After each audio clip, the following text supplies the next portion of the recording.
Oh, hindi, dahan-dahan kayo. Baka mahulog kayo, ha? Oh, sa birthday nyo, babalik kami rito. Sabay na yung birthday nyo ni nanay, ha? Ah, sige. Bye-bye po. Salamat po. Bye po. Walang ating. Mga kapatid, magandang gabi po sa inyong lahat. Ang vlog ko po ngayon ay sasagot po ako sa dalawang comments. Ito pong siguro subscriber ko naman po sila, pero wag po kayong magagalit sa akin, ha. Sasagutin ko lamang po yung comment nyo at ipaliliwanag ko po kung ano po yung dapat kong iparating sa inyo. Ang comments po na ito ay galing po kay Ilocos Van Rental at kay Bert Radiator Man. Kasi nga po yung pong vlog ko kagabi ay tungkol po sa pag-overheat ng ating mga engine at may kinalaman nga din po dito ang ating mga radiators. Ngayon, unahin natin yung comment po ni Ilocos Van Rental at ito po ang sinabi niya. Hindi mag-overheat ang makina kung walang problema sa engine. Yun. Tama po kayo doon, Sir Ilocos Van Rental. Kaya nga yan nag-overheat ay posibleng may problema sa thermostat, sa mga electric fans, or nag-overheat na siyang minsan, tapos nagkaroon na ng warp ang inyong cylinder head, or may problema nga ang radiator nyo. Pwedeng nagkaroon ng leak ng coolant, nagkaroon ng butas ang inyong radiator. So marami po talagang problema kapag ka po nag-overheat. Meron po talagang problema yan na pinagmulan. Pero sinabi rin po niya dito sa comment niya, lalo na kung walang thermostat valve ang isang sanhi ng overheating.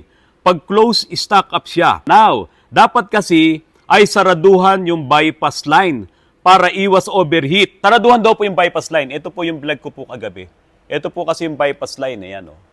Ngayon, sasaraduhan daw dito para wala na daw pong overheat. Kasi nga po, kapag isinara to, siguro ang iniisip ni Mr. Ilocos Van Rentals, hindi na po papasok dito yung coolant at dire-diretso po dito sa radiator, dadaan dito sa thermostat, na aalisin na nga din daw itong thermostat at pupunta doon sa water pump, punta sa engine. So pag ganun-ganun lang daw po. Yun po yung sinasabi ni Mr. Ilocos Van Rentals. Alam mo po ba na kapag ka in-invalid mo itong bypass line, ay babagal na uminit ang iyong makina. At kapag bumagal ang pag-init ng iyong makina, yung hindi niya kagad maaabot yung normal operating temperature, magkakaroon ka ng fuel knocks. Kaya nga po doon sa kahapon, kagabi, yung vlogs ko po, kapag hindi gumana ang iyong electronic coolant temperature sensor, no, hindi ngayon magsasalita yan, papunta doon sa computer na dagdagan ng fuel para tumaas yung minor. Kasi pag tumaas yung minor, mas mapapabilis yung pag-init ng inyong makina at malampasan niya yung malamig na state ng engine mo. Para yung langis mo din ay mabilis din siyang numipis. Or kasi pag malamig ang langis, medyo malapot yan. Kaya nga po sa unang start mo pa lang na engine mo, medyo maingay, di po ba? So, wag mong isasara ang bypass kasi iyan po ay hindi talaga dumadaan dito sa radiator para mapabilis yung pag-init. At wag mo rin tatanggalin itong thermostat valve. So, ang unang trabaho ng bypass valve ay mapabilis na maabot ng engine mo yung kanyang normal operating temperature dahil kung hindi, magkakaroon ka ng fuel knocks, lalakas ka sa konsumo sa fuel, di ba? Tapos magkakaroon ka ng oil dilution. Kasi dahil nga po sa malamig, hindi 100% yung combustion. Kaya nga sabi ng mga nag-imbento ng mga makina na yan, at ito po hanggang ngayon, yung science, pati yung technology, kapag malamig ang engine mo ay hindi kompleto yung combustion at yun nga yung mga unburnt na fuel. At yung unburnt na fuel na yon, sumasama sa oil yon doon sa cylinder wall at nahuhulog doon sa ibaba, humahalo sa langis mo, fuel dilution. At kaya nga po sa idling, sa umaga, pag start mo ng engine mo, kailangan itataas kagad nung computer or nung idle up mo, yung idling mo, para mabilis mapainit ang engine mo. Isa po yun sa purpose nun. Pero kung tatanggalin mo itong or babarahan mo yung bypass pipe na yan, mawawala lahat yun. Kaya yung pag-init ng engine mo, pag-init ng oil mo, mawawala lahat yun. At kapag po yung fuel na yon ay humalo sa langis mo. Yun na nga, fuel dilution. Nako, adi ang pangit na ngayon ng langis mo. Pwede ka bang bumili ng magandang langis? Halimbawa, yung Repsol namin dito, haluan mo ng fuel, kahit sabihin mong ilang patak lang, hindi ka papayag. Ngayon, kapag malamig ang engine mo sa umaga na pag-start mo, yan po yung ina-avoid ng mga manufacturer ng mga makina na to na kailangan mapabilis lang yung malamig na state na yon at makarating kagad doon sa normal operating temperature. At yun po yung trabaho nitong thermostat at nung bypass line na yan. Kasi kung magpapaikot-ikot kagad yung coolant dito, mawawala pong lahat yung trabaho nung bypass line na yan at magiging malamig ang engine mo o matagal siyang malamig, maitim ang usok eh. Di ba? Bakit maitim ang usok? Rich eh. Dumadami yung fuel pero hindi siya napapasabog ng gusto, hindi siya nakukumbas ng gusto kasi nga kapag nga po malamig ang engine, hindi po kumpleto yung combustion. Hindi siya nakaka 100%. Kaya nga nandiyan yung fuel NOx, di ba? Yung misfire. Kaya kailangan talaga mapabilis yung pag-init nun. Pag tinanggal mo yung thermostat, inaalis mo yung option na yon. Pag malamig ang makina mo, alam mo ba kung gaano kalapot ang oil mo? So malamig yan, malapot ang oil mo. Yung mga connecting rod bearing, yung mga nandoon sa, ito yung connecting rod, ito yung sigunyal mo, no? May mga bearing yan dito. At halos yung pagitan ng bearing na yun, gapapil lang yun. Ganyan, na sinusukat ng machine shop, nung mismong design ng engine mo. Ngayon, kung matagal na malamig ang oil mo, yan yung maririnig mong mga ingay dyan, yung metal-to-metal friction. Kasi nga, yun langis mo. Baka mamaya, ang tagal mo bago mag-change oil. Di lalong lalapot yun, humahalo pa yung dumi, humahalo pa yung fuel. Inalis mo yung thermostat at inalis mo yung bypass line. Delikado yun. Alam niyo po, yung mga unang-unang makina pa nun, siguro yung nung unang ginawa ang sasakyan, baka nga walang thermostat eh. Kasi meron akong Willys na engine, wala siyang thermostat valve. Pero itong mga bagong makina na, talagang nilagyan ng thermostat valve yan. Kasi nga nakita nila yung bad effects ng malamig na makina kapag ini-start mo yung cold start. Nakita nila yung bad effects doon. At hindi lang doon mismo sa makina. Nung inilabas itong Clean Air Act, hindi lamang dito sa Pilipinas, tayo late na sa ibang bansa, sa US, saka sa Europe, eto na, kailangan ang makina mo ay hindi magbubuga ng mga lason. Alam mo ba, na kapag marami kang misfire, marami kang fuel NOx, or meron kang unburnt na fuel sa loob ng makina mo, ay nagbubuga yan ng maraming lason, lalong-lalo na yung mga hydrocarbons. Kaya nga, hindi mo pwedeng tanggalin yung thermostat valve kasi iyan na magpapabilis na uminit kaagad ang engine mo dun sa kanyang normal operating temperature para makaiwas din siyang magbuga ng lason. Kung marami ang magtatanggal ng mga thermostat valve na yan, dadami ngayon ang nag-iimit ng lason dahil tuwing umaga, pag tinanggal mo yon, naku, ilang oras yan na nagbubuga ng lason. Hindi mo dapat isara yung bypass pipe at hindi mo rin dapat tanggalin yung thermostat valve. Dahil iyan ay pinag-aralan din ng siyensa, pati ng technology. Kung tatanggalin mo yan, parang sinira mo yung design ng engine mo. Napakalaki ng trabaho niya. Ngayon, kung sa tingin mo, nag-overheat or dinala sa'yo, nag-overheat, hanapin mo yung problema. Kung thermostat valve lang, adi palitan mo ng thermostat valve. So sabi niya po rito, pag walang thermostat, parang ang daloy ng coolant ay lagi sa radiator at walang dadaan sa bypass line. Ito yung sinasabi nating trabaho na hindi trabaho. Kasi ikaw na mismo ang unang nagsabi, doon pa lang sa umpisa ng comment mo, na kapag nag-overheat ang engine, may problema. Kung mekaniko ka man po, dinala sa'yo, nag-overheat, at tinanggal mo yung thermostat, hindi tama yun. Marami kang iwawalang bahala doon. Di ba? Pati na yung science na sinasabi nga natin, yung pag-i-emit niya ng lason, dahil nga doon sa unburnt fuels. Huwag mo po sisisihin yung thermostat valve. Nakalagay yan para protektahan din ang makina. Hindi po yan ang dahilan nasisira sa makina dahil nag-overheat. Dahil alam mo naman talaga ang dahilan kung bakit nag-overheat. May ibang problema yon, di po ba? Now, sabi niya, maingay ang makina pag nasa malamig na lugar dahil wala sa optimum temperature yung engine. Nako, sir, ano nga pangalan mo? Ilocos Van Rental. Alam mo pala na kapag wala doon sa optimum temperature, ay maingay ang makina. Alam mo pala yun eh. Bakit tatanggalin mo yung thermostat valve at babarahan mo pa yung bypass pipe? mawawala siya doon sa optimum temperature. Iingay yung makina. Ano ba yung umiingay sa makina? Unang-una, fuel NOx. Pangalawa, dahil sa malamig ang makina, yung langis mo makapal, hindi ka gumagamit ng 5W30 or hindi ka gumagamit ng polysynthetic, o ano ngayon ang mangyayari? Hindi siya ngayon makakapasok agad doon sa mga oil galleries. At kapag hindi nakapasok doon sa mga oil galleries, yung ingay na yon, yung metal to metal friction, maririnig mo yon. Kaya sabi niya nga dito, doon daw sa malalamig na lugar. Dahil hindi daw nararating yung optimum temperature. Sir, Ilocos Van Rental, delikado po yun.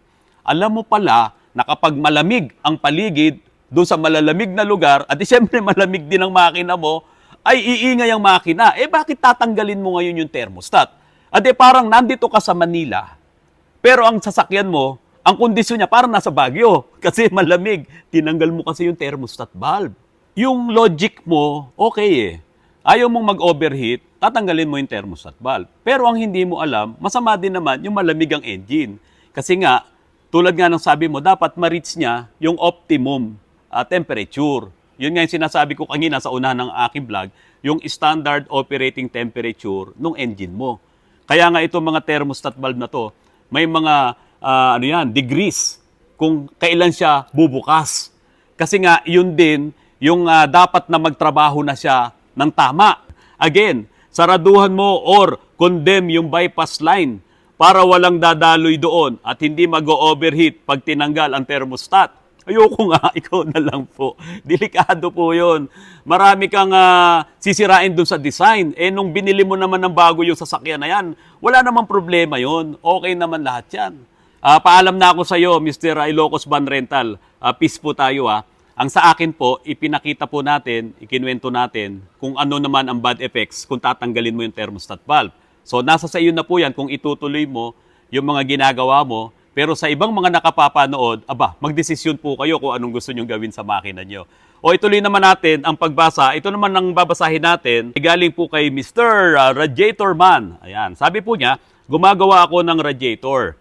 Marami nang nagpagawa sa akin, pinatatanggal nila ang thermostat kasi nag-overheat ang makina nila. Malinis na radiator, overheat pa rin.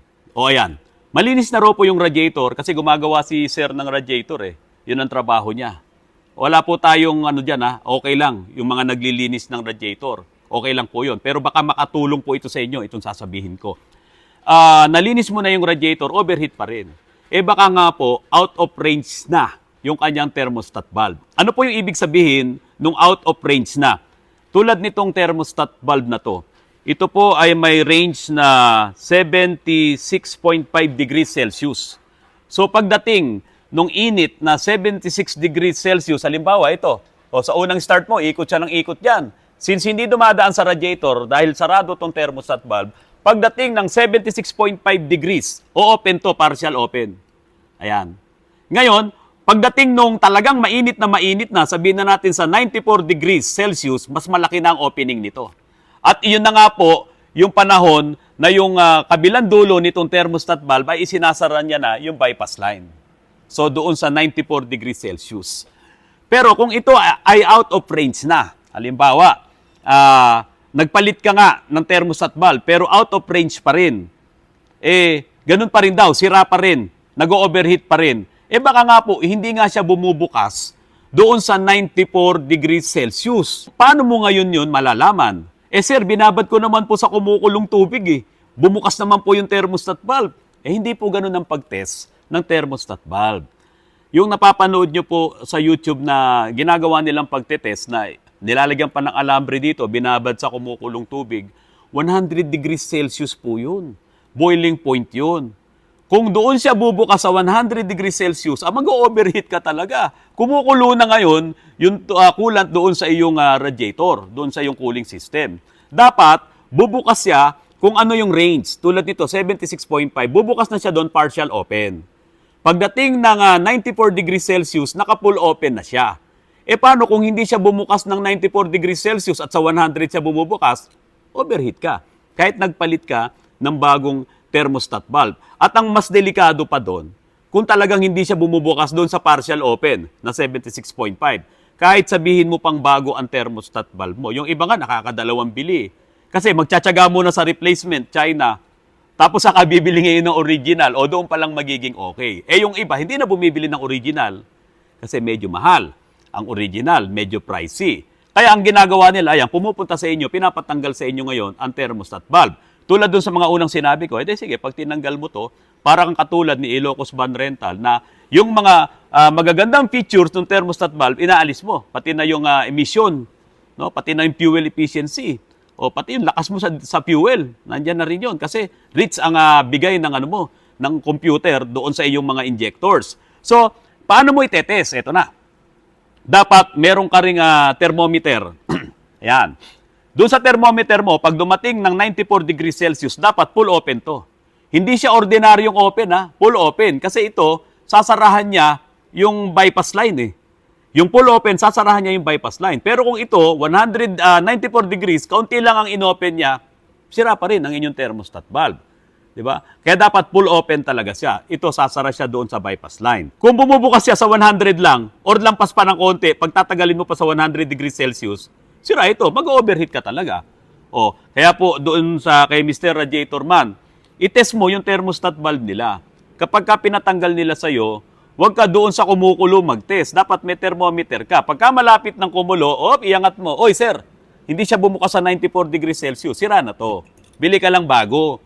Para ma-maintain mo pa rin na meron kang thermostat valve. Sabi ni Autorans kasi, napaka-importante po niyan. Pero, alam mo ba, Mr. Radiator Man, ito po kasing thermostat valve. Ito ay valve, ito ay pinto, ito ay parang switch, na ito ay bubukas kapag kumakatok na yung tamang init. Diba? Ngayon, hindi ito bubukas, kung ito ay buo, hindi ito bubukas kung wala pa yung tamang init. Kung halimbawa po na dumating na yung tamang init, ito po ay 76.5 degrees Celsius. Dumating na, ayan na, kumatok na si 75 degrees 0.5 Celsius. Bumukas na to, partial. Kaso, uminit pa ng uminit kasi nga, yung palang electric fans mo ay sira, mabagal na ang RPM, mabagal na yung ikot. So, hindi niya ngayon napapalamig yung coolant doon sa radiator mo. Kasi nga, nag-repair na raw po ng radiator si Mr. Radiator Man, nalinis na niya. Bakit overheat pa rin? Yung pala, mahina na yung iyong electric fans or wala ng silicone oil ang iyong clutch fan, so mahina na. Or pwedeng nag-high pressure ang condenser fan mo, hinaharangan ngayon yung pasok ng hangin. Or pwede rin talagang marumi yung condenser fan mo. Kaya pag humigop yung hangin ng clutch fan or nung electric fan mo, kaunti lang ang nahihigop niya. So, ang tendency nun, bukas na ang thermostat valve mo, pero hindi naman napapalamig ng electric fans mo yung coolant doon sa loob ng radiator. Mag-overheat ka pa rin talaga. Ito ay thermostat valve, pero meron pang electronic na thermostat switch. Thermoswitch po ang tawag doon, or yung tinatawag na thermistor. Thermostat resistor. Yung thermostat resistor na yon, iyon ang pinaka-sensor nung electric fans mo, pupunta sa relay para ngayon, mag-send ngayon ng voltahe doon sa electric fans mo kung kailan sa iikot. Halimbawa, 76.5 degrees Celsius. Yun din ang range ng iyong thermostat switch. Pagdating ng 76.5 degrees Celsius, bababa ngayon yung resistance, kasi nga ito thermistor no? Bababa ngayon yung resistance ng thermistor mo at kukonect siya sa ground. At yung ground na yon ang magiging signal or trigger ng relay mo para gumana ngayon yung relay at bigyan ng voltahe yung electric fans mo para umikot. Kung yung thermoswitch na yon, dahil nga iyon ay resistor lang din naman, thermostat resistor na nakadarang, nakababad sa init ng coolant mo, nasisira din yun. Naga-out of range rin yun. At hindi na siya bumababa ang kanyang resistance para kumonekta siya sa ground kasi pagbaba ng resistance nun, kukonect sa ground. At yung negative na yon, yung ground na yon, pupunta doon sa relay mo, yun na magsesend ngayon ng signal or trigger doon sa relay mo. Kung hindi na nangyayari yun, or kung matagal bago mangyari, nag-out of range ng ang thermistor mo, matagal din bago umikot ang fans mo. So, mag-overheat ka din. At minsan pumapalya-palya pa yun. Minsan umiikot, minsan hindi. At pwede rin ang may problema, yung relay mo. Huwag niyong isisi kagad sa thermostat valve.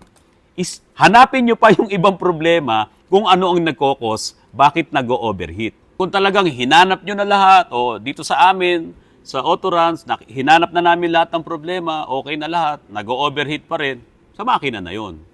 Diba?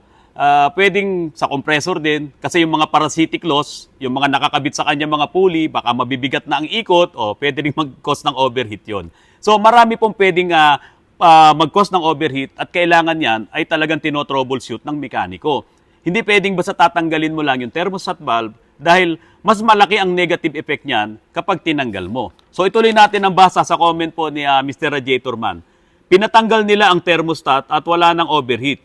Makina nila. Maganda daw, sabi po ni Mr. Radiator Man. Kasi siyempre si Mr. Radiator Man, hindi naman to mekaniko eh. So sabi nga niya, pinatanggal naman daw ng mga may-ari ng sasakyan. Pero maganda daw ang performance, makina nila, nung tinanggal ang thermostat. Yon. We. Ay. Deng. Sino po dito yung sumasakay sa bangkang, sa bangka, sa mga ilog?